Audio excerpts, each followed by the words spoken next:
Krishna Krishna Krishna Hare Hare Hare Rama Hare Rama Rama Rama Hare Hare Hare Krishna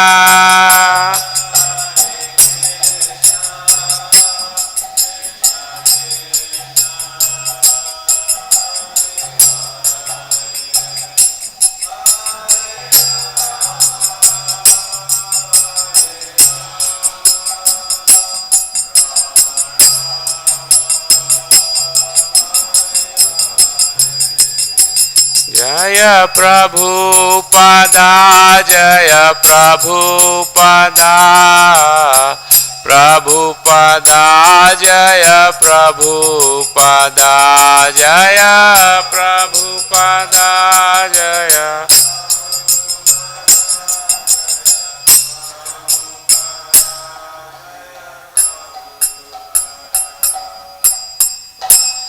Jai Om Vishnupad Paramhans Parivrajakacarya Stotra Shat His Divine Grace A.C. Bhaktivedanta Swami Srila Prabhupada Ki Jai Ananta Koti Vaishnav Vrinda Ki Jai Namacharya Srila Haridas Thakur Ki Jai Prem Se Kaho Shri Krishna Chaitanya Prabhu Nityananda Shri Advaita Gadadhar Shivasadi Shri Shri Gaur Bhakta Vrinda Ki Jai Shri Shri Radha Krishna Gopa Gopinath Shyama Kunda Radha Kunda Giri Govardhan Ki Jai Mathura Vrindavan Dham Ki Jai Navadip Mayapur Dham Ki Jai पुरुषोत्तम जगन्नाथपुरी धाम की जय श्री द्वारकापुरी धाम की जय गंगा जमुना भक्ति तुलसी देवी की जय निताय गौर प्रेमानंदे हरि हरि बोल all glories to assembled devotees Hare Krishna all glories to assembled devotees Hare Krishna all glories to assembled devotees Hare Krishna all glories Shri Shri Guru and Shri Shri Gauranga Srila Prabhupada की जय ओम नमो भगवते वासुदेवाय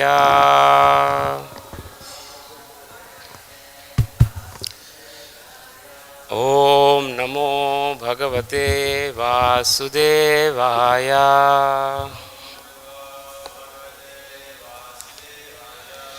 ओम नमो भगवते वासुदेवाय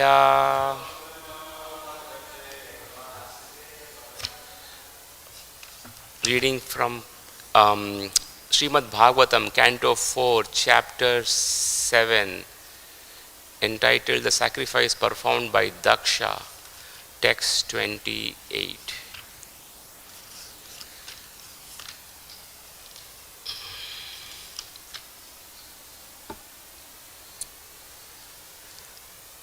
I'm sorry, there is no display today, so if you have your phone.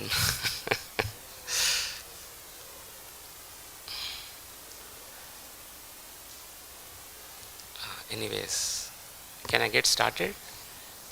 I'll get started, Prabhu. Yeah, okay. I'll read word to word and then we'll recite the verse. Sadasyā, ūcuḥ, utpatti-adhvany, aśaraṇe, uru-kleśa-durge, ntakogra, vyālānviṣṭe, viṣaya-mṛga-tṛṣi, ātma-gehoru-bhāraḥ, dvandva-śvabhre, khala-mṛga-bhaye, śoka-dāve, ajña-sārthaḥ, pādaukas, te, śaraṇada, kadā, yāti, kāma-upasṛṣṭaḥ, sadasyā ūcuḥ, utpatti-adhvany, aśaraṇe, uru-kleśa-durge, anto.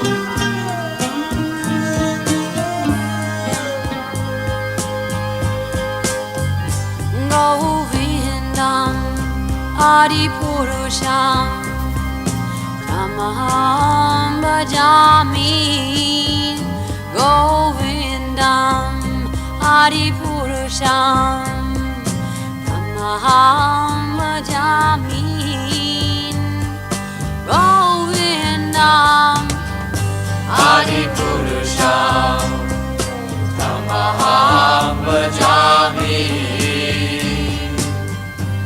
Enam kanvandam maravindadalayatārsham Varhavatam samasitam buddhasundarangam Danjar rakom vikamaniya viṣaya-mṛga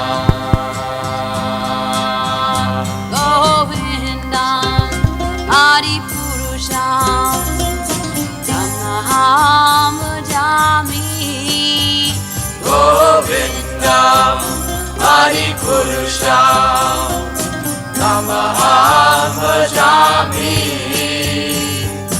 Govindam Adipurusham Tamaham bhajami Angani yasa sakalen Driya vriti manti Pasyanti panti kayanti Chiram naganti Ananda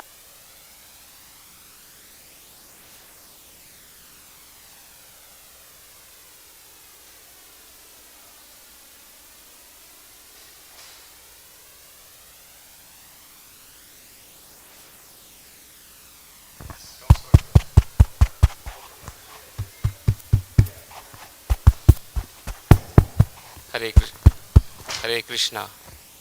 Audible? Okay. So I'll just chant the verse. I'll just chant the verse once and then we'll read the synonyms translation. Sadasyā ūcuḥ utpatti-adhvany aśaraṇe uru-kleśa-durge ntakogra vyālānviṣṭe viṣaya-mṛga-tṛṣi ātma-gehoru-bhāraḥ dvandva-śvabhre khala-mṛga-bhaye śoka-dāve jña-sārthaḥ pādaukas śaraṇada kadā yāti kāmopasṛṣṭaḥ. Synonyms: sadasyā. Please repeat: sadasyā, the members of the assembly. Ūcuḥ, said. Utpatti, repeated birth and death. Adhvani, on the path of. Aśaraṇe, not having a place to take shelter. Uru, great. Klesha, troublesome. Durge, in the formidable fort. Antaka, termination. Ugra, ferocious. Vyāla, snakes. Anviṣṭe, being infested with. Viṣaya, material happiness. mṛga-tṛṣi, mirage. Ātma, body. Geha, home. Uru, heavy. Bhāraḥ, burden. Dvandva, dual. Śvabhre, holes, ditches of so-called holes and ditches of so-called happiness and distress. Khala, ferocious. Mṛga, animals. Bhaye, being afraid of. śoka-dāve, the forest fire of lamentation. ajña-sa-arthaḥ, for the interest of the rascals. pāda-okaḥ, shelter of your lotus feet. Te, unto you. śaraṇada, giving shelter, kadā, when, yāti, when, went, kāma-upasṛṣṭaḥ, being afflicted by all sorts of desires. Translation by Srila Prabhupada. The members of the assembly addressed the Lord, O exclusive shelter for all who are situated in troubled life, in this formidable fort of conditional existence, the time element, like a snake, is always looking for an opportunity to strike. This world is full of ditches of so-called distress and happiness, and there are so many ferocious animals always ready to attack. The fire of lamentation is always blazing, and the mirage of false happiness is always alluring, but one has no shelter from them. Thus, foolish persons live in the cycle of birth and death, always overburdened in discharging their so-called duties, and we do not know when they will accept the shelter of your lotus feet. Purport. Persons who are not in Krishna consciousness are living a very precarious life, as described in this verse. But all these circumstantial conditions are due to forgetfulness of Krishna. The Krishna consciousness movement is meant to give relief to all these bewildered and distressed persons.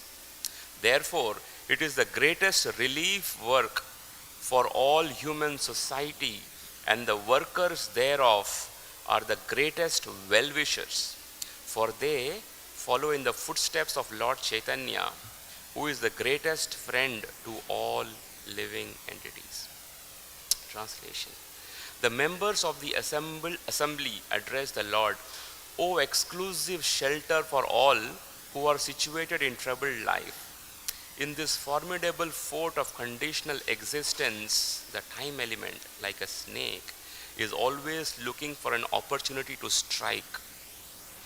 The world is full of ditches of so-called distress and happiness, and there are many ferocious animals always ready to attack. The fire of lamentation is always blazing, and the mirage of false happiness is always alluring, but one has no shelter from them.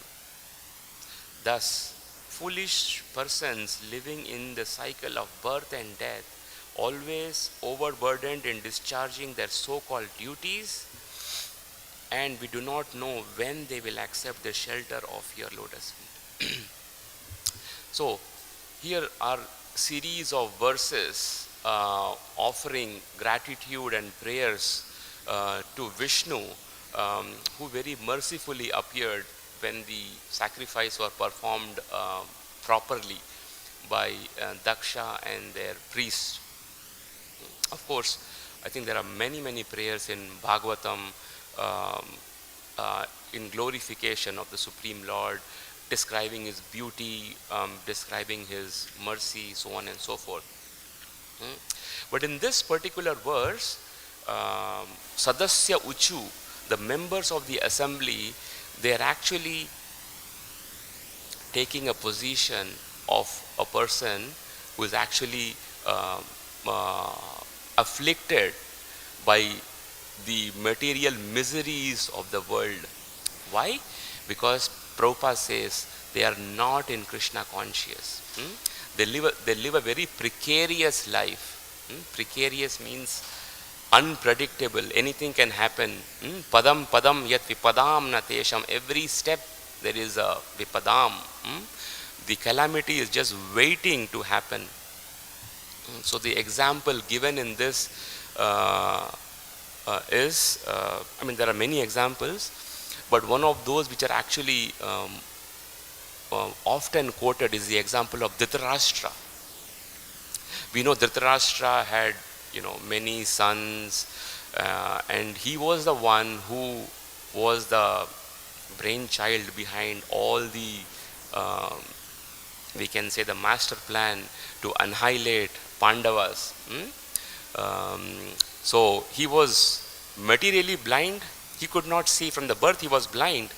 But unfortunately, he was also spiritually blind.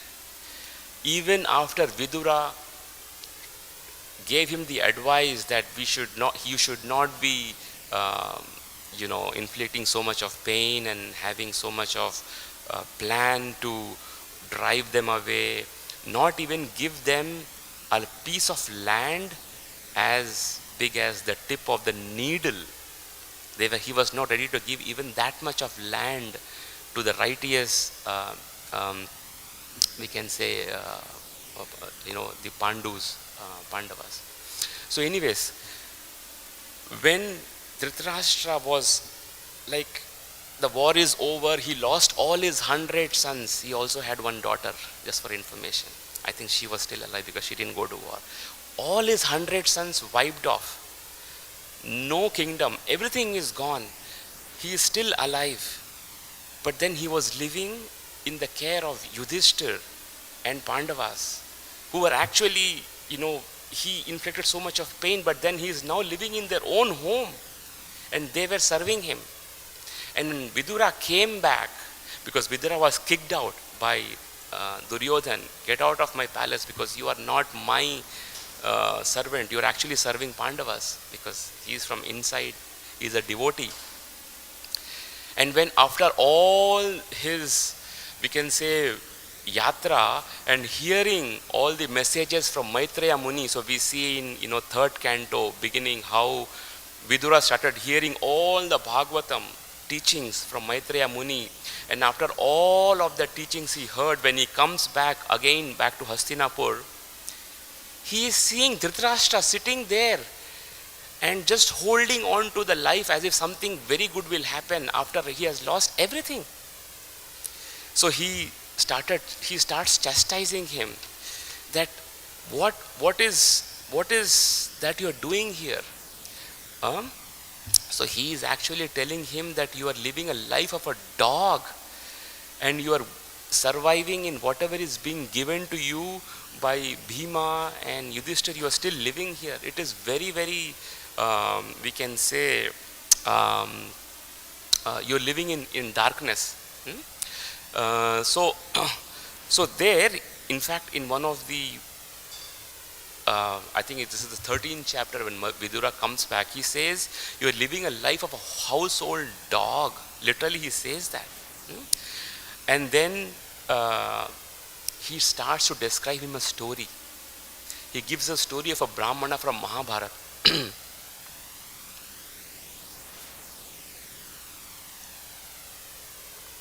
So he says, this Brahmana, once he woke up and he found himself in a great desert. Nothing is around him. It's all dry. Nobody is around him. He is thirsty. He is hungry. And is completely bewildered. What is he doing there?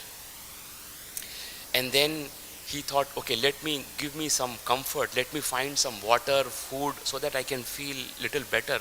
So he starts walking. And this is unending desert. He keeps on walking. After a long time, he sees something in the far, something which looks like greenish and all that.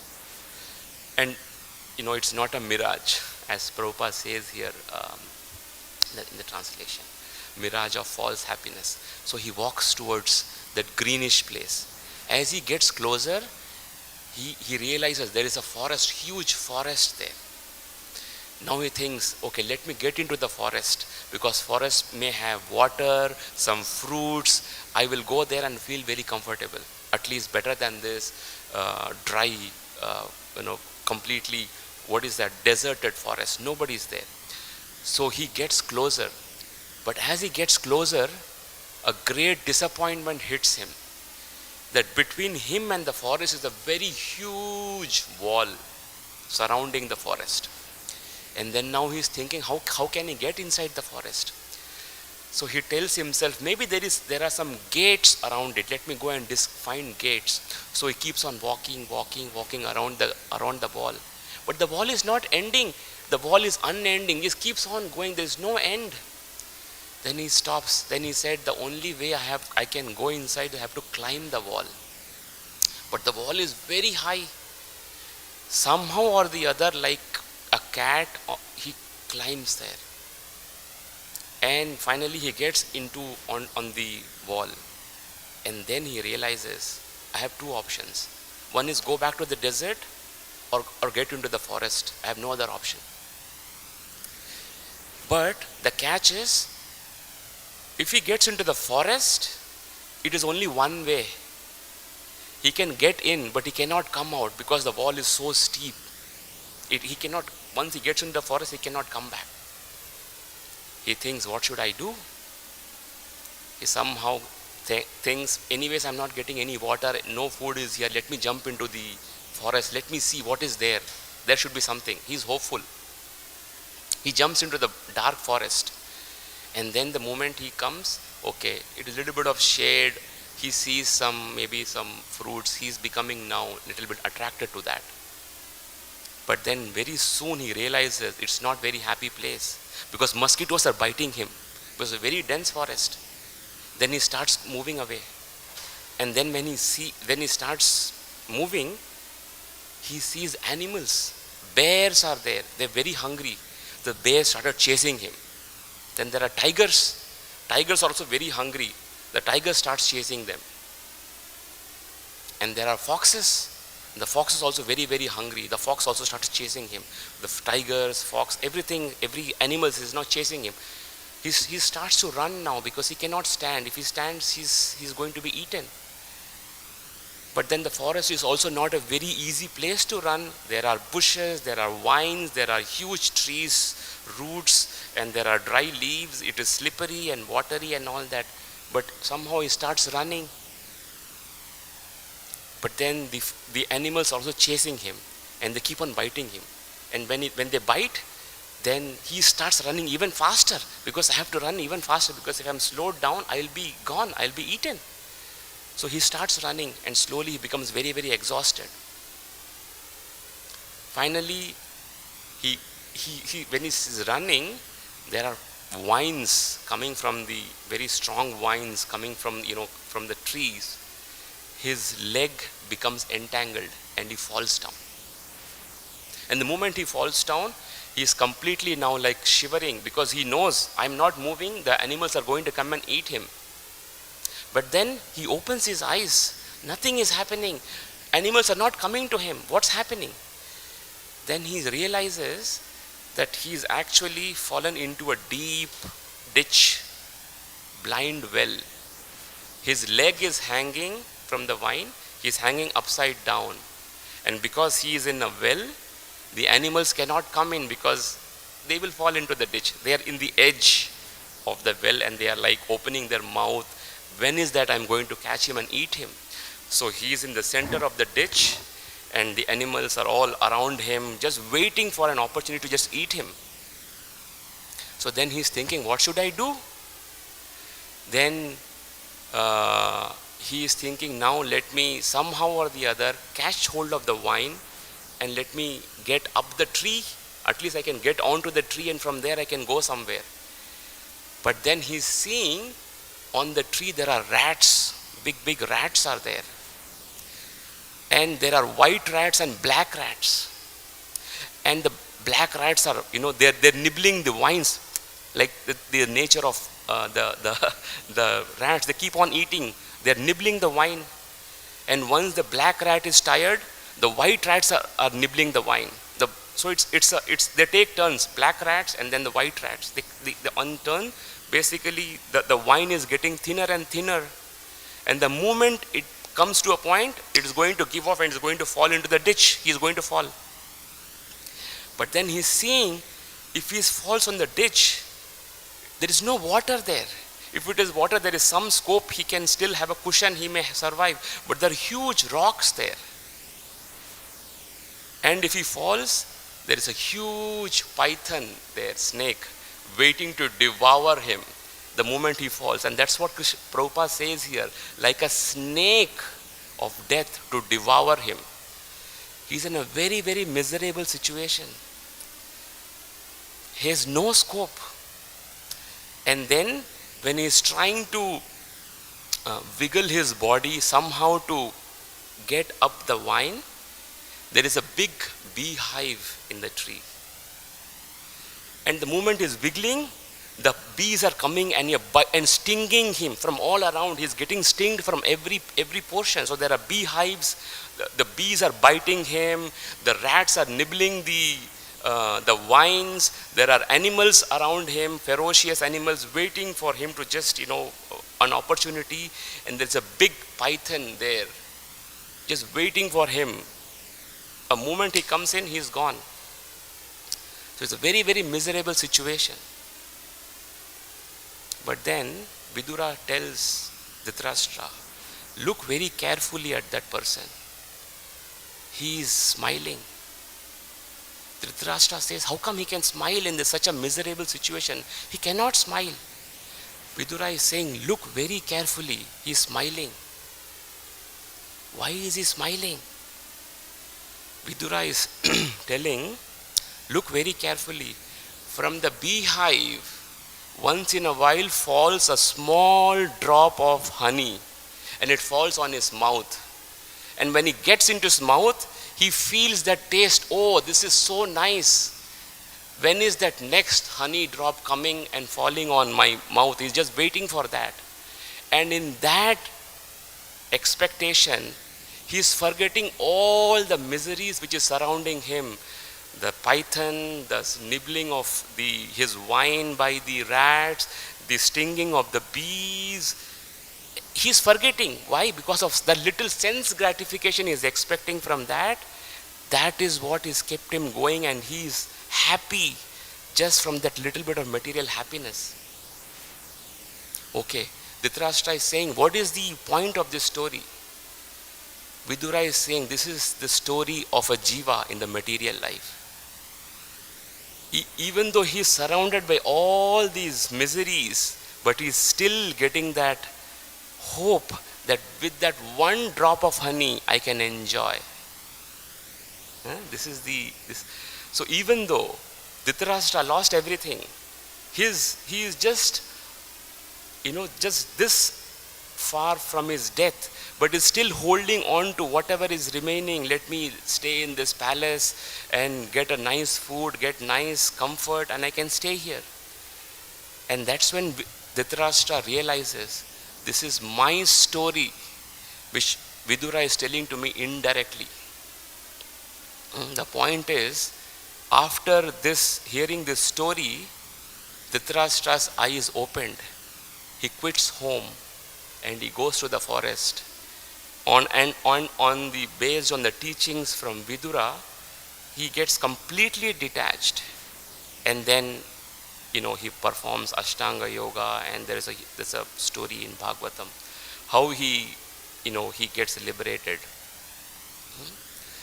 So that's why Prabhupada mentions here, the Krishna conscious movement is meant to give relief to all these bewildered and distressed persons.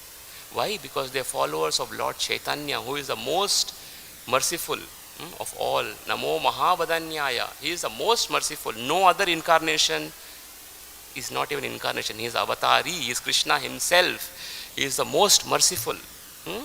And that's why Lord Chaitanya in Chaitanya Charitamrita, he says, Ei Rupe Brahmande Brahmite Kono Bhagyavan Jeev. Who is that fortunate Jiva who gets Guru Krishna Prasade Paye Bhakti Lata Bij. They get the seed of bhakti.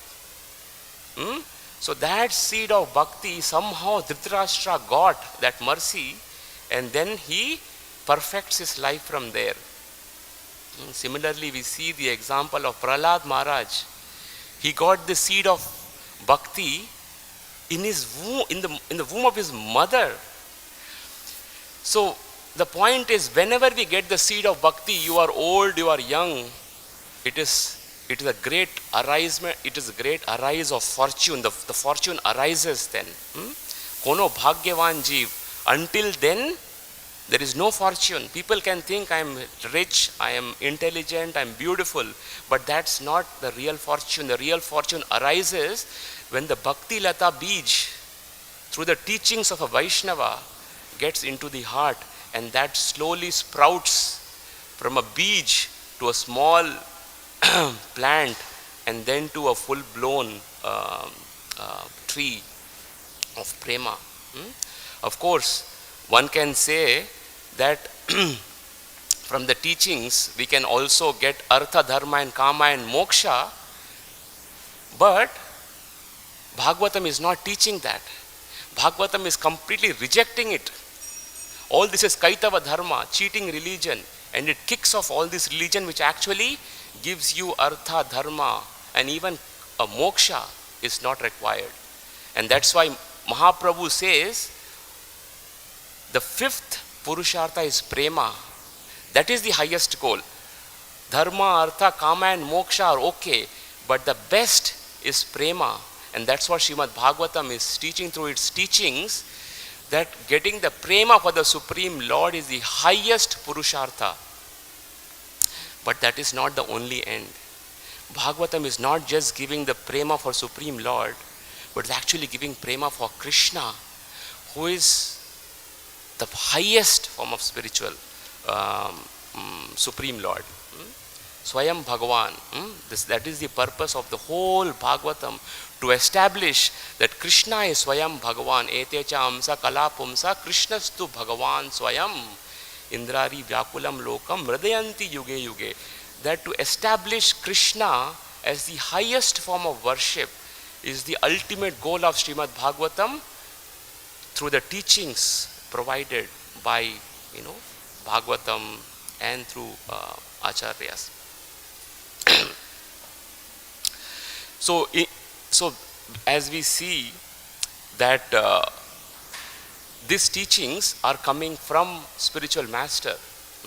So that's and in one place Krishna is saying that somebody who gets my mercy, mat prasada tarishyasi, chetasa sarva karmani mai sanyasa mat paraha buddhi yogam upasṛitya mat chita satatam bhava mat chita sarva darvani mat prasada tarishyasi atha chet tvam ahankaram na shroyasi vinangshayasi. That if somebody acts on my divine instructions, they will get my shelter, mat paraha. And that's why here in the translation it is said that your shelter is not available for those who are not your devotees. Everybody is looking for a nice shelter, as in the story of the Brahmana in the desert. He was looking for a shelter, but he was trying to make himself comfortable, but he ended up in such a miserable situation. But the actual shelter is to get the lotus feet of Krishna. And that's why in one of the prayers of Brahma, it is said that one who takes the shelter of Mahat Padam, Mahat Padam means Padam means the lotus feet, Mahat, the lotus feet which can actually give shelter to everybody. If somebody takes shelter of that personality, Krishna, he gets rid of all the problems, and that whole samsara, which is like a huge ocean, gets shrinked as a water contained in the calf's hoof print. So it is said, Samashritaye pādapallava-plavam mahat padam punyayasho murare bhavam buddhim yassa padam param padam padam padam yat vipadam natesham. Every step there is a problem. Padam padam yat vipadam. There is calamity waiting for us. But only for those who take shelter of Mahat Padam, of Krishna, or any form of Supreme Lord, for them they cross over this material ocean very, very easily by the mercy of Guru and Krishna. Guru Krishna prasade paye bhakti lata bij. And hence, in the purport of 18th chapter 57th verse, there Prabhupada is writing, I'll read this exact line, very, very powerful line. Prabhupada says, therefore the spiritual master's order should be taken as the prime duty of life. If one gets a bona fide spiritual master and acts according to his direction, then one's perfection of life in Krishna consciousness is guaranteed. Full stop. So one is that we have such a good fortune of having Srila Prabhupada as our Siksha Guru, preeminent Siksha Guru, giving all his teachings through his books, through his letters, through his lectures. So if one actually follows that instructions as is, then the perfection of life in Krishna consciousness is guaranteed. There is no doubts about that. Asamsaya. There is no doubts. And hence, Prabhupada, even though he was focused on establishing centers all around the world, but he never stopped translating scriptures, Srimad Bhagavatam, Chaitanya Charitamrita and Bhagavad Gita, because he knows that these teachings given by these scriptures, given by his purports, is the actual life and soul for all the people, all the devotees following Krishna consciousness formed by his leadership and society. So in that way, we get the shelter of Srila Prabhupada and Krishna, and then we can actually have the firm belief and faith that we can cross over this material ocean of miseries and attain to Krishna through the process of chanting Krishna's holy names. Hare Krishna, Krishna Krishna, Hare Hare, Hare Ram, Ram Ram, Hare Hare. Okay, I'll stop here. Just looking at the time. Any reflections, questions? Okay, looks like no questions. Hare Krishna. Srila Prabhupada ki jai. Granthra Srimad Bhagavatam ki jai. Gaur Premanande. Hari Hari Bol.